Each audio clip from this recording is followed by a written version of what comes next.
Alright, so the very first thing I did is replace the fish finder because obviously the whole situation was a mess. The guy had the transducer mounted in the wrong spot, and it was not mounted per manufacturer recommendations. Obviously, you see it's on the left side of the motor here.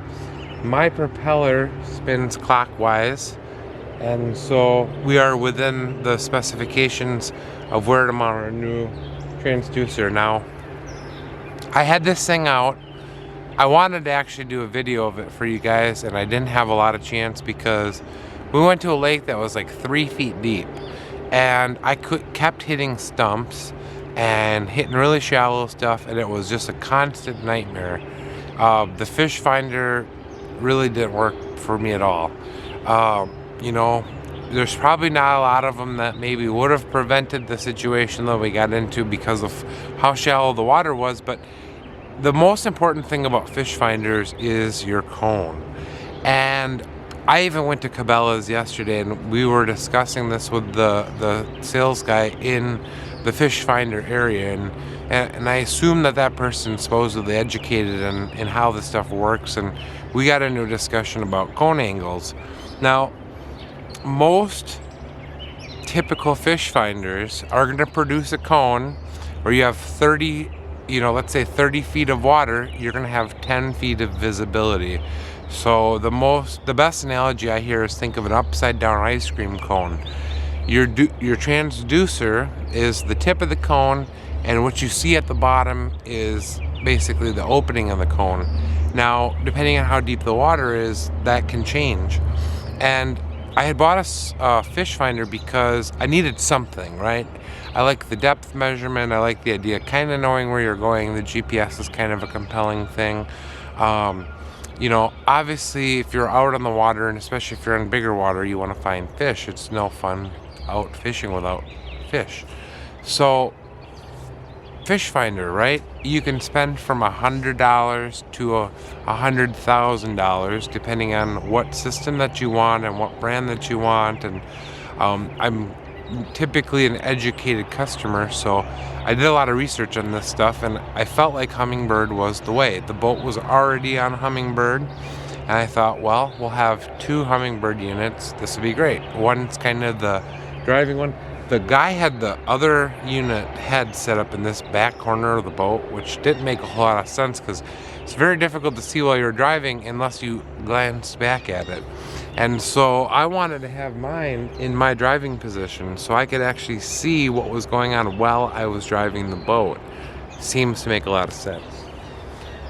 Now, there is a lot out there with fish finders. There's down imaging, there's side imaging, there's mega, there's this and that and the other thing. There's sonar, there's 1,000 features. Every manufacturer has their own. And what I wanted to do in this video is talk about what is all of it about, and in an unbiased way, as unbiased as possible, talk about some of the options that are out there. So with my boat, what is important to me? Where do I fish? That's going to be the most important question I'm going to ask myself. And for me, it's shallow water. It's rivers. It's places where I don't have 30, 60 feet of water. So I started to think about this, and I bought a cheap fish finder, and by cheap I mean 300, which I still think is a lot. But I bought the Helix 5. It was on sale. There was a rebate. Lots of incentives to getting it.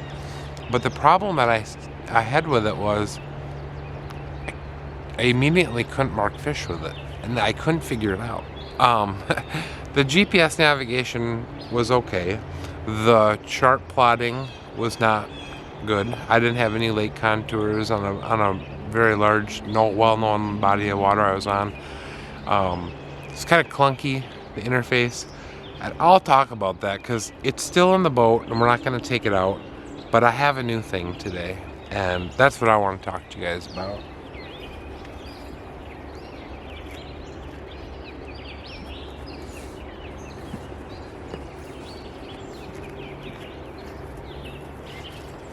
So yesterday, against my wife's wishes, we had to go to Cabela's because I had new bass pole from Bass Pro Shops that snapped on me on the trip, so I had to go get a new one. And so we ran down there, and I'm still thinking sonar, right? What are we gonna do? And I found this. This is the Lowrance Hook2 Reveal 7X triple shot. And I actually talked to the sales guy quite a bit. I did not tell him all of the details about my Hummingbird that I already had. So I just told him, I said, I need a fish finder. What do you recommend?